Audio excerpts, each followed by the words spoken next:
Welcome to this podcast, Holistic Creators, where we share our unique and universal stories about shaping the future for the 4 Ps: people, planet, purpose, and profit. My name is Swanette. I'm a mental coach and your host of this show.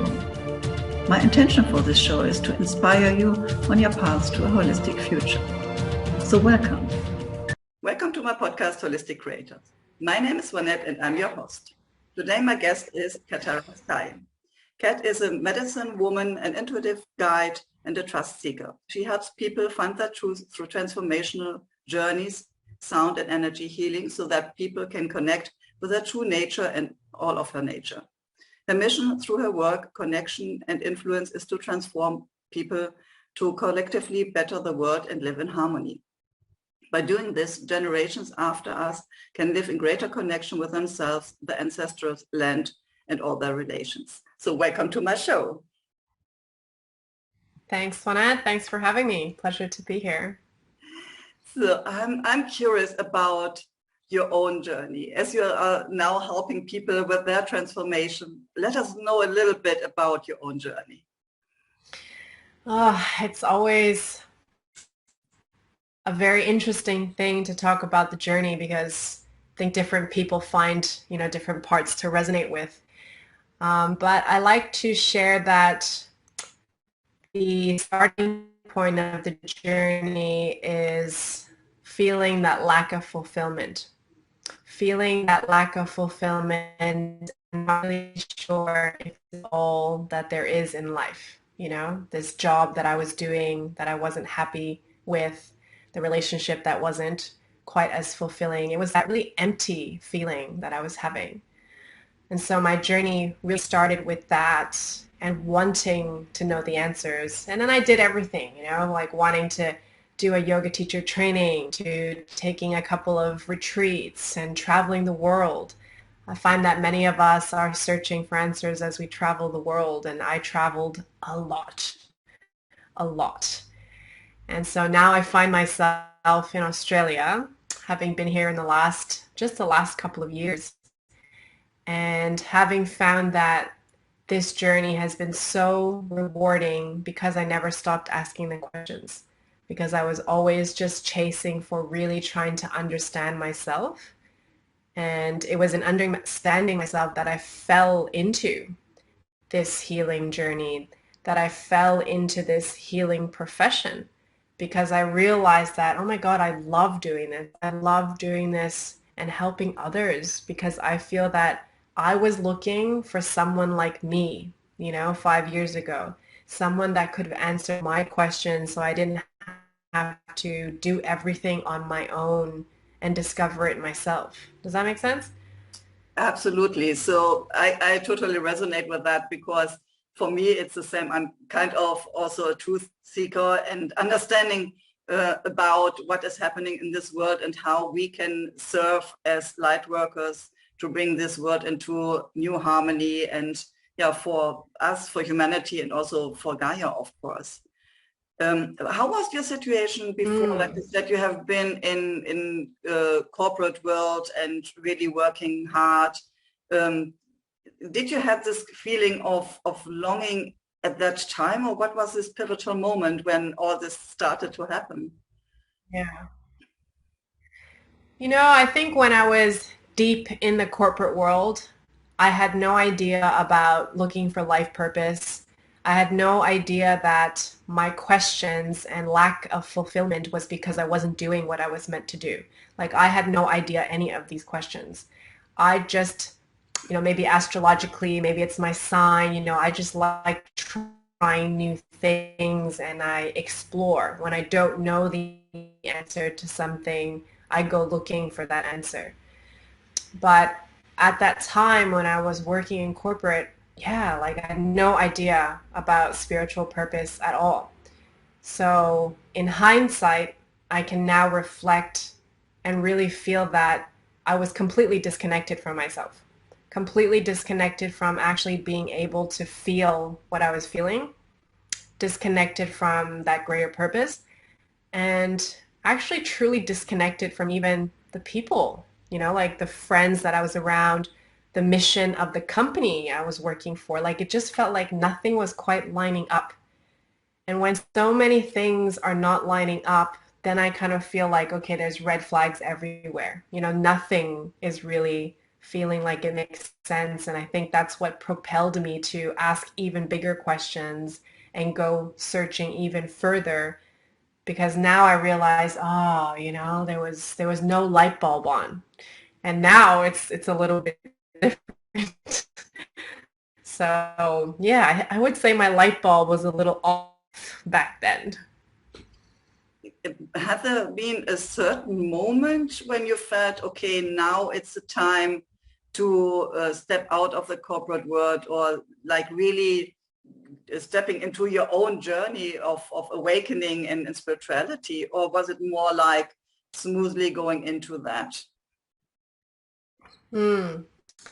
Well, Swanette, I'm sure that you know the last 2 years have been, you know, probably chaotic for many of us in the world.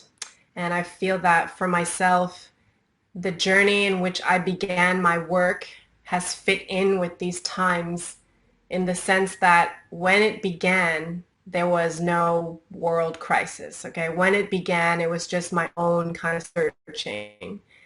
But things escalated in the last 2 years.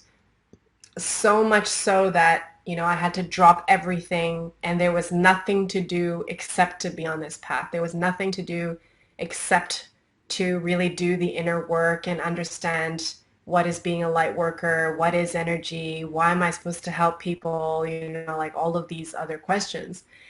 So in the beginning, there seemed to be much more time. It seemed to be more forgiving. I would say spirit was more patient with, you know, the time it was taking me to do the work. So it didn't feel like it was rushing.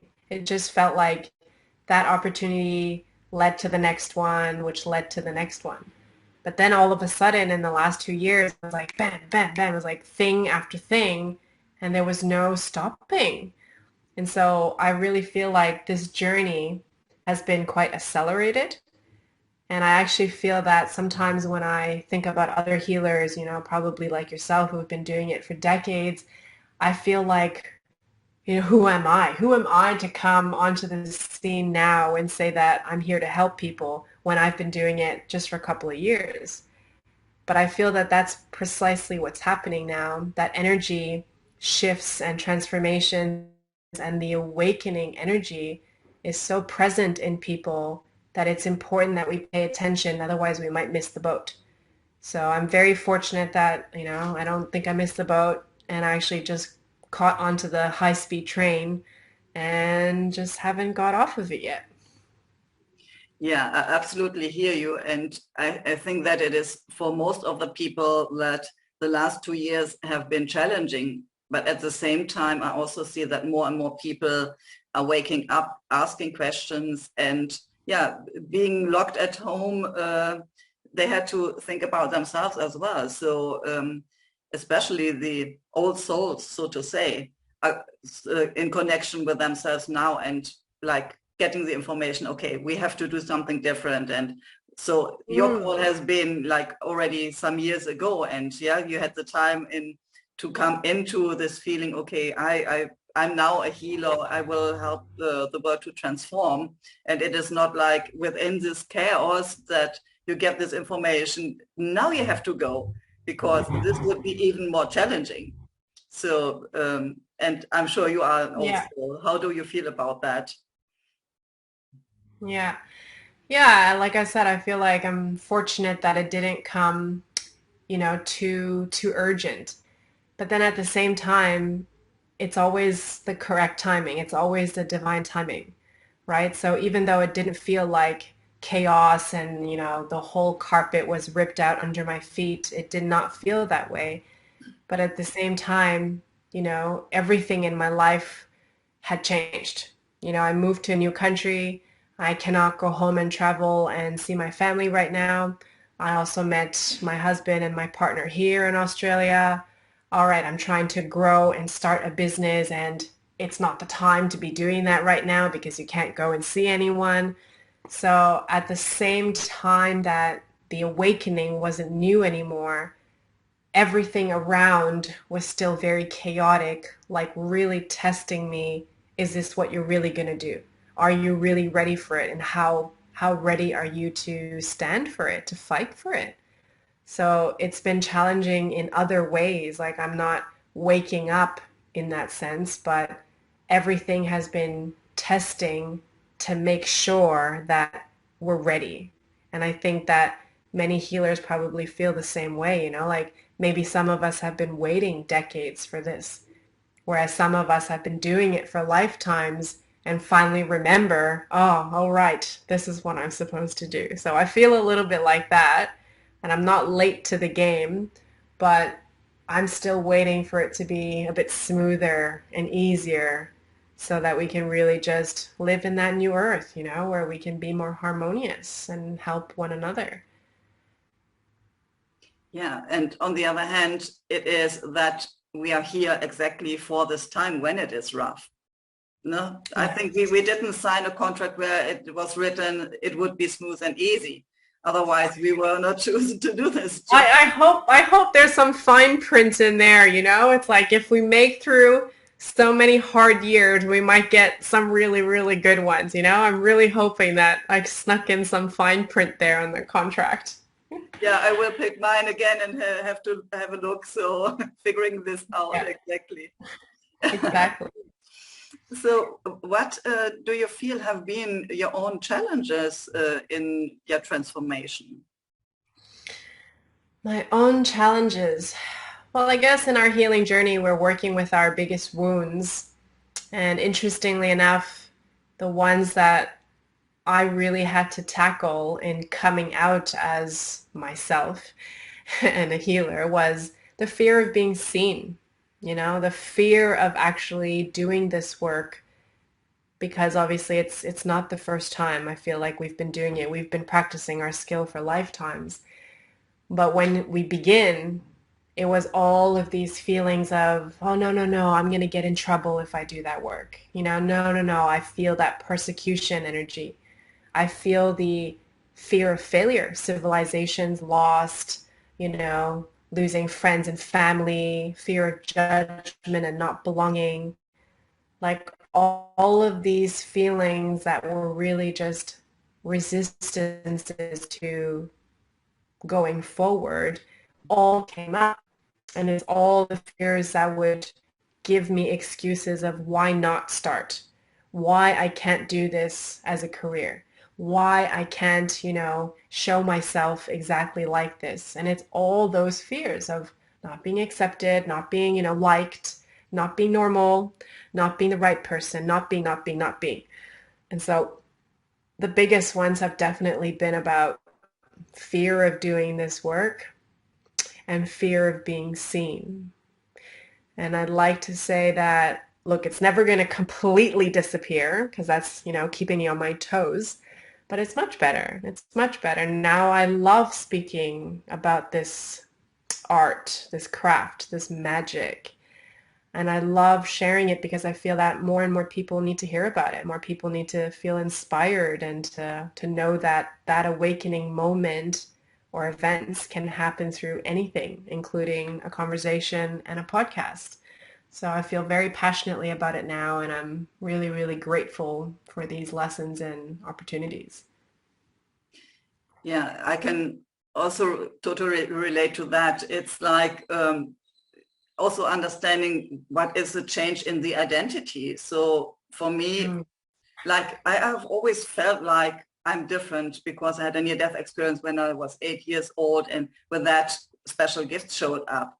But then I went into this normal life, so Mm. to say. I'm an engineer, so I learned something normal, and then doing the Sure, shift, sure, sure.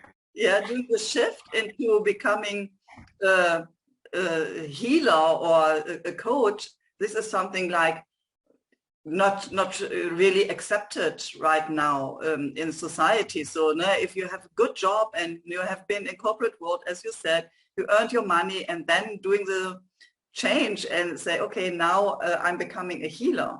And with that, of course, being an old soul and remembering perhaps times where we have been killed and burned. So this is kind of also still vibrating in our bodies or in our soul. So this identity shift, can you say a little bit more about how it was for you? Yeah, the identity shift still remains something that I'm looking at. And I say looking at because I don't feel that it triggers me anymore. I don't feel like I'm disowning parts of myself, but I find it a continuous process to look at the roles in which we are shedding and that no longer belong to us. Kat as the accountant. I'm a chartered accountant. I learned something normal too. Kat as the role of, I don't know, even daughter, even partner. Like we're always taking on roles. And some roles that we do very well, society knows them, accepts them. And other roles, like medicine woman, like an intuitive, like a healer and a coach, they have a different vibration, right? Something that takes a bit of time before it starts feeling comfortable to wear. And I notice that sometimes when I'm describing myself to people, like if I'm sharing myself with you, no problem. I know you understand my language, you get the things that I'm sharing with. But I catch myself that when I'm introducing myself to someone, let's call them more mainstream, I don't tell them that I'm a medicine woman. I don't tell them that I do shamanic healing. I might actually use words more like coach, more like consultant, you know? And I think that this is because I don't want people to feel afraid of me. I don't want to feel like they can't accept me. So I actually dim myself. I bring myself smaller so they can feel more comfortable. And that's been really interesting for me to watch because I've watched myself really try to be seen in some ways. And I'll give you an example. Like even with my own family, I'm pretty sure my parents don't know what I do. But I simply don't really know how to tell them. Sometimes I share with them some sound healings I do, or I share with them, I use a lot of my sound. And I can feel that my mom doesn't know how to accept it, bless her. And I feel like in the beginning, I really wanted her to see me in this light, in this role. Whereas now I feel like it's okay. The most important person to actually recognize myself is myself. And so it doesn't matter what anybody else and what role anybody else sees me. It's more, can I accept the roles that I'm in? So that's what I'm observing in myself now, to really not be attached to any titles and really just be who the other person needs you to be and not have to, yeah, be too attached to it, I guess. Yeah, I think this is also very important to understand. That is about yourself, your own growth, and then bringing this out into the world and not like comparing yourself with someone else. It's all about Mm. you, your own identity and how you can, yeah, grow into your fullest and yeah, really own your gifts so that you can contribute to the world and not seeing like, okay, what is written on my business card? Is this acceptable for society right now? Because sooner or later this will be, I'm sure about that. So in this transformation, like the Yeah. people who had the old business cards, people will understand what their role is or has been and seeing what are the roles for the future to come. Yeah. Yeah. And yeah, being settled inside yourself, I think this is very important. And I can only give this also to the other healers that are listening. Understand about this topic. It's not about comparing yourself to the others. It's not about me against each other, but me being in my own identity and then sharing from there. And I think Yeah, this is also, absolutely. yeah, this is also a very important topic that you have written down in our pre-interview form that you filled out, understanding about that it is not, again, not anymore against each other. So can you tell a little bit more about like the more sharing, the more we, then instead of one against each other, like being in competition. Mm. Yeah. Well, I guess it comes back to if we can accept the idea that, we're all one anyway, right? We're all unity consciousness. We all come from the same source in all these beautiful individual expressions, of our divinity. So if we all come from that, it's like, when they say namaste in yoga, like the light in me sees the light in you. And that's exactly what it is. When we see something we don't like, there's something in that person that's being reflected in you. And then there's something that you admire in someone, it's also the same. And so I feel that as much as I'm seeing other healers, other practitioners, other just divine beings, I don't want to feel any competition. I don't want to feel a me versus them. It's more like, how can we exchange energy? What is there between us that we are sharing, and connecting with? And so especially even in the case of healers, on being on each other's podcasts or working together, it's like if each of us have such uniqueness, such unique path of different past lives, different lineages, different medicine, it's like, how could I even begin to feel threatened? How could I even begin to feel like there's not enough for us? There's more than enough customers. There's more than enough life experiences. So it's more like it's that excitement of meeting another soul and be like, oh, what magic are we going to create together?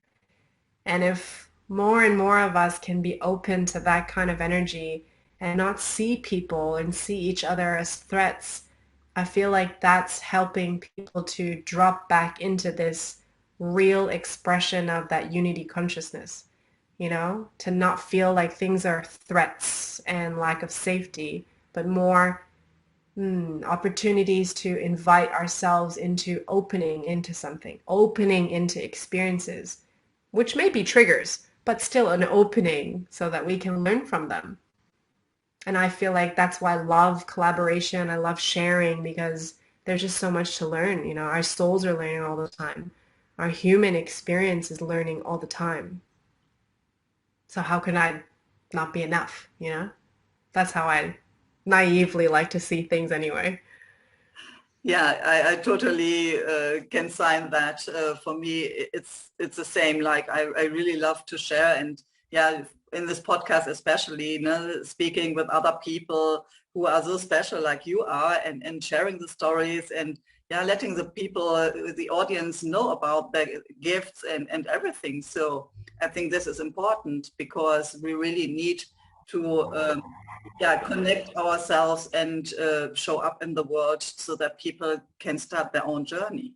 So I um, agree. um, let us know a little bit more about what exactly you're doing. You already said you are a shaman, you're doing yoga. So can you tell us a little bit more what are your tools? What are your gifts? What are you doing? Well, I used to study yoga. I'm now a little bit lazy. I haven't done a lot of yoga lately. But from the kind of more body practices, I became much more interested in the mind. So I went to study as a hypnotherapist, really trying to understand the subconscious mind. So that was like my next, understanding. And from there, very quickly, I went to learning Reiki, so learning some energy healing. And then, one thing led to another. But basically, the main tool I use now is more shamanic healing. And what shamanic means to me is really being able to work with spirit or source, creator energy, and really being able to be the bridge between all those other realms, whether you call it fifth dimension or just other realms, but it's really connecting that energy and that realm, those realms, into our 3D as well. I see shamanism as the bridge between those worlds and this world. I see shamanism as a way to recognize the spirit in all things, you know, that we have consciousness, that we see the cosmology in that way. And it's about navigating everything in the inner world, you know, and in that inner world, things might be represented by our spirit guides and whatnot, and really to get information. But I think shamanism is a way of living with nature, and it is very much the nature all around us, you know, the sun, the stars, the moon, the elements, but it's also understanding our nature.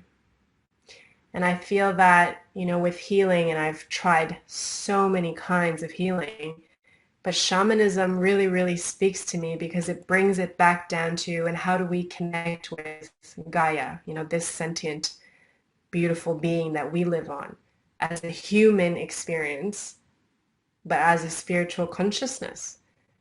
So the way that I work is really helping people to navigate between the worlds so that that intuition or this way of connection is something that we're living. We are living shamanism every day. That's what I feel. So it's helping people to really connect to that and bringing in the medicine that isn't just a learned protocol or a fixed way about doing something, you know? Like I love it because clients can come with whatever their thing is and I don't have to do anything because we just become the channel. We just become open to receiving the information that comes through and the healing that comes through. So that's my main modality. And I'm sure that there are other things that come up, you know, which is a combination of all the different lineages and, you know, the actual learning that I have in human form. But really, I love working with spirit because I never have to worry. I don't have to do anything. I'm just going to be the channel and receive information. So that's why I really love it. And I use it as a way to help people to connect to themselves and really to get on their transformation journeys as well. Mm. Did you ever have the gift of channeling, or was it something that you learned on your journey, or how is it working? So are you sitting there and then like receiving information? Bzzzt, let me know a little bit about that. Yeah, that's an excellent question. Excellent question. And I'm not sure if you channel yourself, so because if you do, I'm going to ask you the same question after. But as I said, when I was working in corporate and in those years, I had zero connection to anything, so I would not have even been able to tell you what a channel is. So in my shamanic training, I would say that our teachers teach us how to connect with spirit. They teach us how we can interpret how spirit is communicating with us. And in my own experience and in my own understanding of shamanism and this connection and practicing a hell of a lot, I have come to really understand, okay, so channeling for me feels like this. Channeling over here for this person feels like this. And really understanding that everybody is a channel, but that most people just don't understand or don't recognize when information is channeled and when it's coming from your mind or from something else. So it is a skill that I've remembered how to do. I like to say that because people are just remembering who they are by doing a lot of practice, by, you know, obviously chatting with lots of people as well, but also by working with other intuitives who are also able to sense and to see whether the information that I'm bringing through is actually relevant. Like that's the beauty of it when you don't know the other people and you're doing readings for them, what do you have to go by? Nothing. You know, it's like literally from thin air, you know, you ask something, you know, like, okay, well, this is what's coming through. So I guess you have to trust it.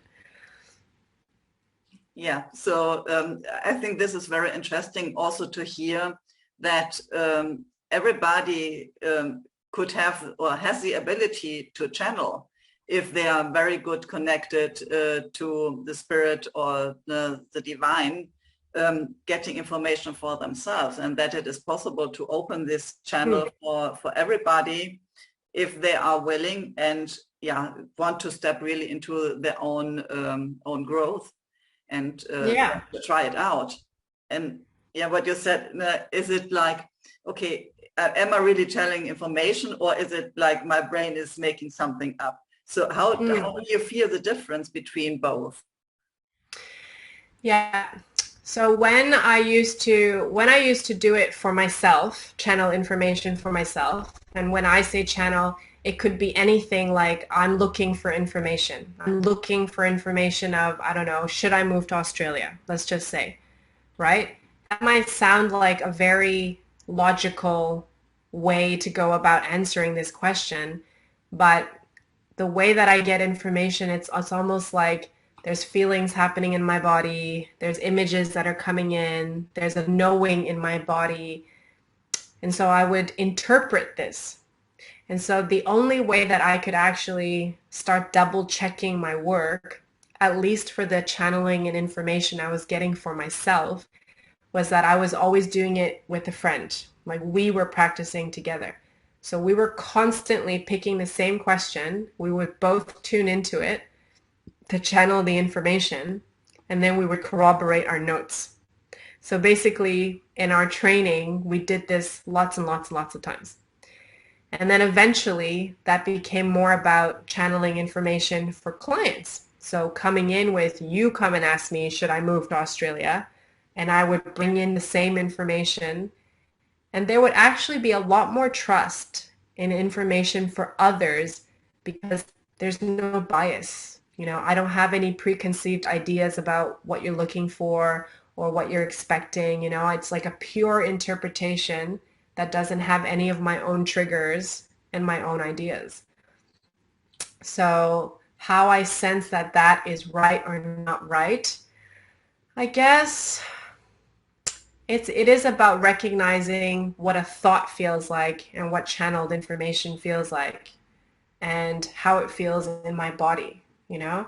Sometimes when people are speaking, it's like I already feel the information is coming through, and that's not because you told me anything. It's just because it's already there in the field because we've made a connection. So that kind of stuff, again, some people might call it intuition, and I would say yes, yes, this is the beginning of that kind of work. And we just continue to develop it so that you can actually ask questions instead of just waiting for the information to come in.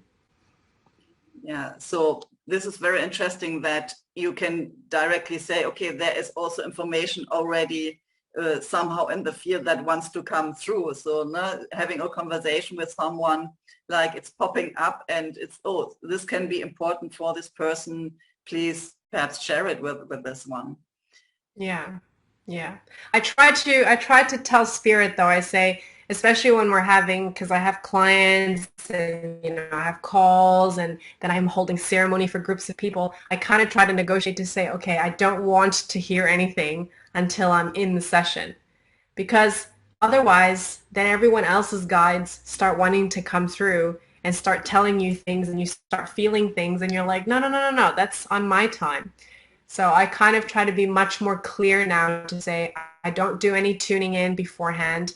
We just show up when we're supposed to show up, and then you can, bring in the information. Otherwise, what if you were bothered all the time or you're sleeping and spirit's trying to talk to you? Like, it's too much work. It's too much work.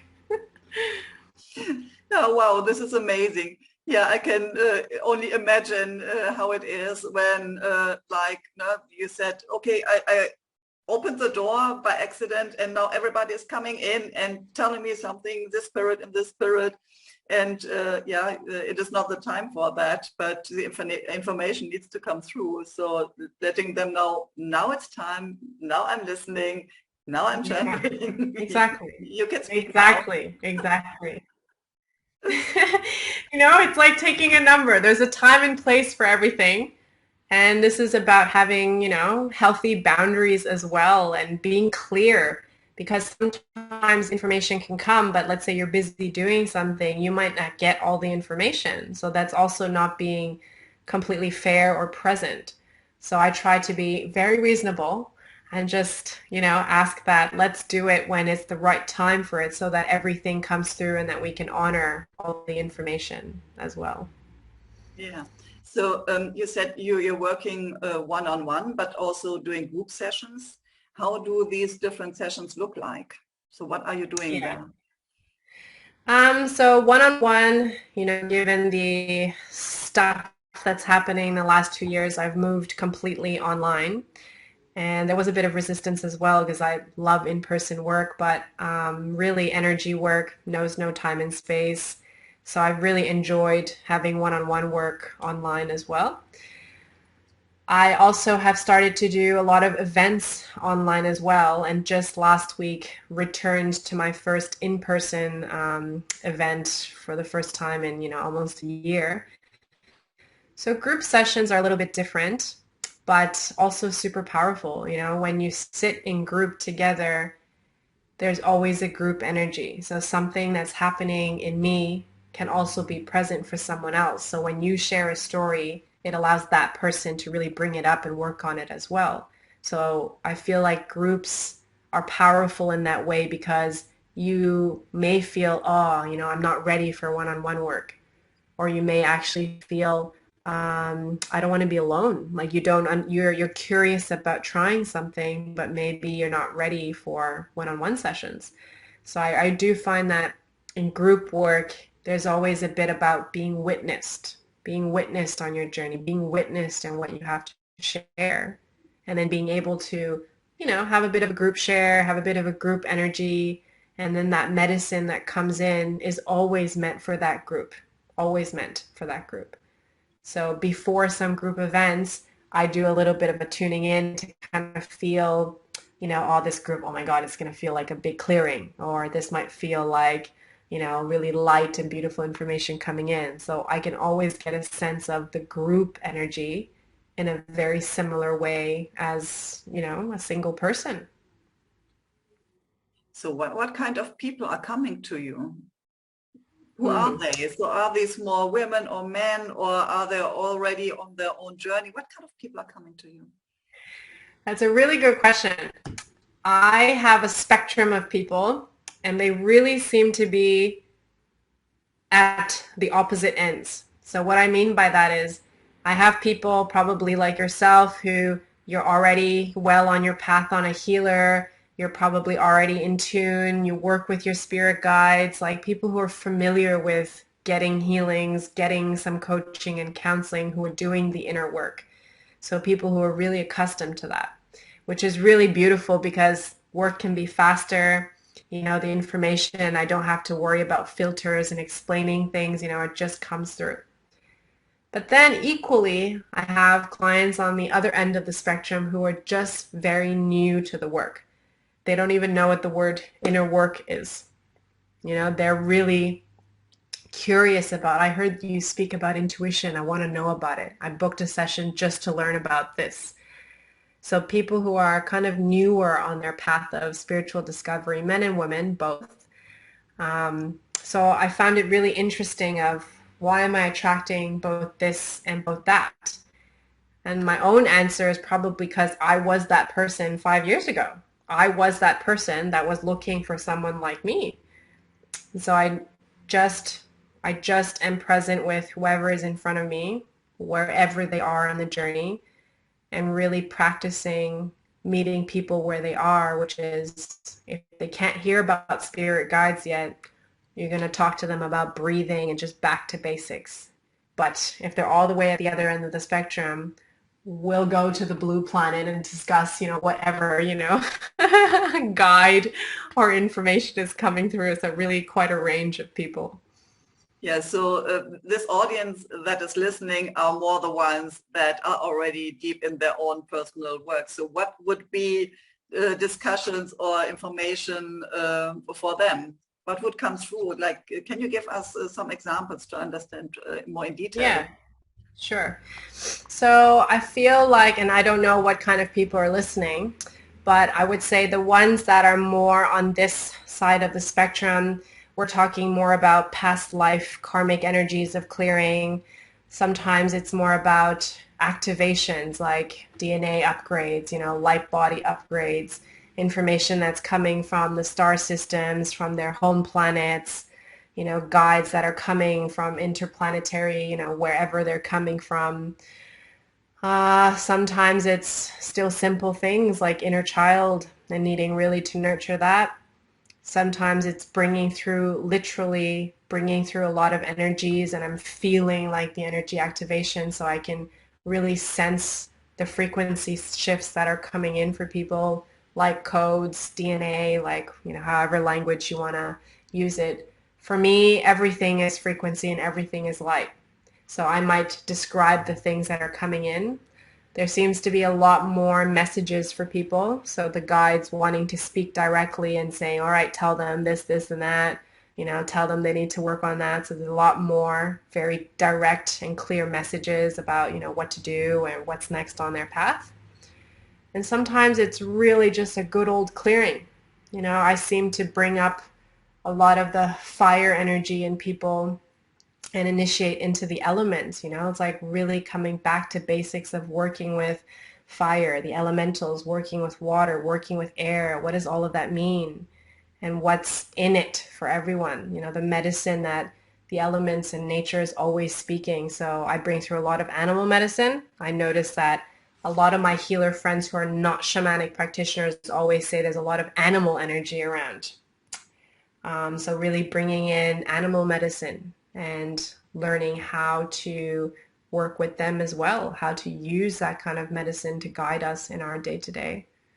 And ceremony, bringing through ceremony. Sometimes it's coming in to do a rites of passage or something that we haven't honored, in our 3D life. So a little bit of column A and a little bit of column B. Wow, this sounds so amazing, and I'm getting more and more curious to work with you. Yes. And so for me, for my own understanding, Yeah, I work with a lot of healers, and I think it's so beautiful, we get to see everybody medicine.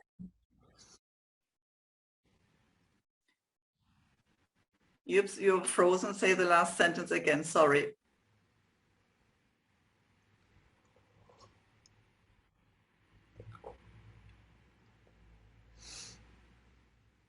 So now it's moving again. Can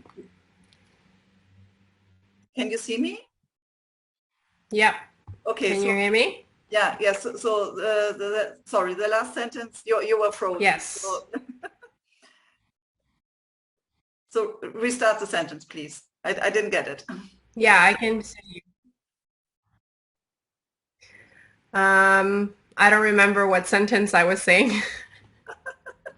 Okay. So I said I really would love to work with you. I'm getting so curious about your gifts, and for me, being a healer as well, and working with the energy, this sounds like being so attractive. So for Mm. people that are already in this higher stage of working on themselves, you said you can also read past lives or step into past lives. Can you tell us a little bit more about that? Yeah, sure. And I want to say absolutely. Healers always need healers themselves. I have healers to go to. And I think that, as we're continuing to do our own work, it's like reaching out to different kinds of people so that they can help activate things in us. That's what I feel. And I'm constantly, working on myself. Yes, I really love working with past lives. I feel that there's a lot of really great information there. So when I first started working with past lives, it was more in hypnotherapy. And what I really understand and appreciate about being able to use hypnotherapy, which means guiding the client to be able to go into the past life, but also being able to do it shamanically. And that means that I don't need you to go there, but I can feel what the life is and what the energy is. And so having both of these available to me is important because sometimes the client really needs to see it for themselves. And other times the client just can't go there and you need to bring the information.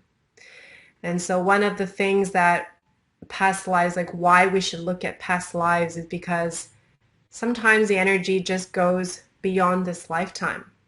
the root cause of something can come from a place that is beyond this lifetime in a past life. And whether that's a human life or some interplanetary and other dimension thing, past lives gives us an opportunity to look beyond what we know, to look beyond the transpersonal, so that we can really uncover the roots of things and go back further where it begins so that we can clear the energy from the very beginning. So that's how I like to use past lives and why we look there. Can you give us an example? So what could be a topic that comes from a past life that still influences the present time? Okay, I will give one of my own examples. I have worked on my fear of water, my actual fear of submerging my head in the water for as long as I know. I never liked the water. I never learned to swim. So you might argue that this is a very human thing. Cat just doesn't like the water. But I always knew that it was much bigger than that. And when I started doing more shamanic work on it, it was related to this other topic that I shared with you earlier, which is the fear of persecution and the fear of my planet being, lost and devastated. And it's because it's relating to the times of Atlantis and Lemuria. So civilizations, if you're not aware of it, but in general, just civilizations who got lost, underneath the water, completely decimated. So it was all this grief of like, I'm going to lose everyone and everything I loved. I'm going to lose everything and everything's going to be in the water. It's like literally feeling like everything was lost to water. So when I stand in front of the water, I have this very mixed feeling of, I feel like the ocean is calling me home. So Atlantis, mermaid life, that kind of stuff. But I also feel this raw power of the ocean where I just don't even dare to step in because I might just lose my life. And so that energy, over time has definitely subsided. And then and it's been cleared, but then there needs to be some very third dimension actions I need to take, which is learn how to breathe properly in water so you don't get afraid of being in the water, so that's more 3D fears now of being in the water. But the energy of all of that stuff was really preventing me to feel a sense of safety in the water. Does that make sense?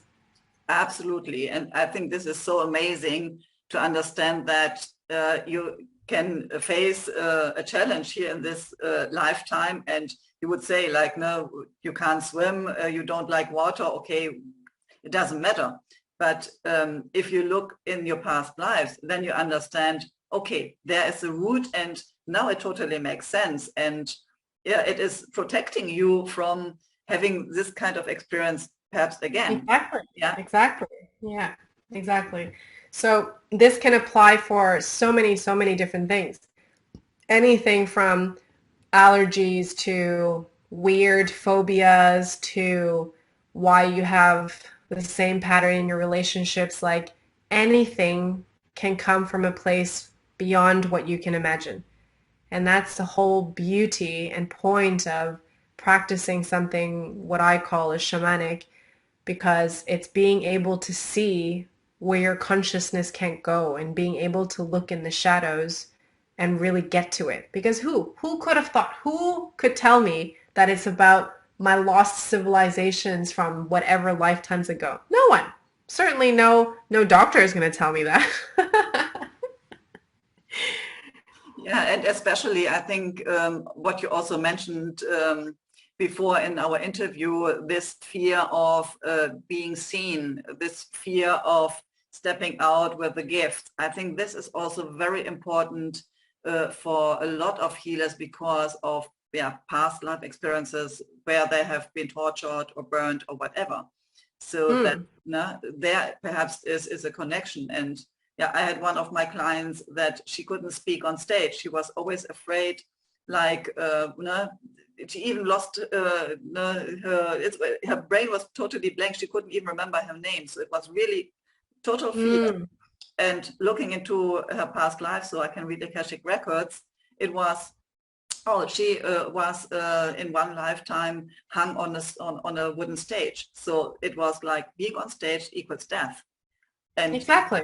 we couldn't solve this in this lifetime because the source was not here. And so Exactly. this is really important also for some people who feel they are stuck with a certain topic and they have done a lot of work already in this world, so to say, and they can't solve the problem. It is always useful to have a look into a past life to understand, okay, is there perhaps a source that is still there with a connection to this present time? 100%. Anything you can't solve, always get a tune in and look further. Look even further back than you can imagine. Yeah, so this all sounds also already so amazing. If people are now interested and really would like to work with you, where can they find you? So in person in Australia, okay, but if you Yes. can't come to Australia. If you happen to be in Australia, I'm in Sydney, but you can always find my work online as well. So my website is katarasky.com. Lots of freebies, lots of meditations and journeys in there. And also just on socials, on Instagram, I am Katara Sky. I'm not super active there, but I feel like I will be. I will get more into showing up in that platform. I have some resistances there too. But no, you can find me on the website. I think I love connecting to like-minded individuals and just, sharing energy and magic together. Wow, great. So I will put the links in the show notes so that people can easily reach out to you and find you. And last but not least, are there any tips that you would like to give the audience? I love to tell people to really have a play around and connect to their intuition. I really feel like it opened my eyes so much in my own personal journey and really led me down the path of, all these spectacular things. And I think that all of us have it, this remembering of our intuition is really the key. And I feel that in this day and age, I feel like more and more people would really benefit them to remember this gift that they are actually born with. So I think that's my lead tip, to really invite people to remember that everyone is intuitive. You can channel too, and it's a matter of just having that intention and that belief that you are a magical being. Wow. Thank you so much for being my guest today and for sharing all about your journey and the transformation you made by yourself, and for sharing all your wisdom. Thank you so much. Thank you for having me, and thank you for sharing with me as well. Bye-bye. Thank you for listening or watching my podcast, Holistic Creators. If you want to know more about how I can help and support you, have a look at my website, spiritualchangemaker.com. You can also join my Facebook group, Spiritual Changemakers Community. Stay tuned for the next episode by subscribing to this channel. And you also can check the previous episodes.